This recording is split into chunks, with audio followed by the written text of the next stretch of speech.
Père riche, père pauvre, le plus connu des livres de finances personnelles, résumé en une minute. Pour rappel, dans ce livre, Robert Kiyosaki nous présente les choix faits par son père riche et par son père pauvre. Les choix de son père pauvre vont le conduire à l'endettement, tandis que ceux de son père riche vont l'amener à devenir multimillionnaire. Alors, qu'est-ce que père riche a compris que nous n'avons pas encore compris? Tout d'abord, il faut distinguer deux choses. Premièrement, les passifs, qui sont toutes les choses qui vous font perdre de l'argent.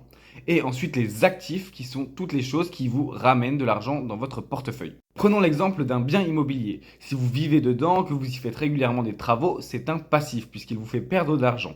Si par contre ce même bien immobilier, vous le mettez en location, dans ce cas, il vous rapporte de l'argent et vous l'aurez compris, ça devient un actif. Maintenant qu'on a compris ces notions, il nous explique que son père riche et son père pauvre avaient en fait le même salaire, environ disons 2000 euros par mois. Là où père pauvre utilisait quasiment tout son salaire dans des passifs pour paraître riche, comme par exemple une belle maison ou une belle voiture, père riche préférait se concentrer sur uniquement le nécessaire à acheter et utiliser le reste pour acquérir des actifs. Il achetait par exemple des actions boursières à dividendes. Ces actifs leur apportaient donc de l'argent. Il utilisait cet argent pour acheter plus d'actifs. Ces plus d'actifs leur apportaient plus d'argent.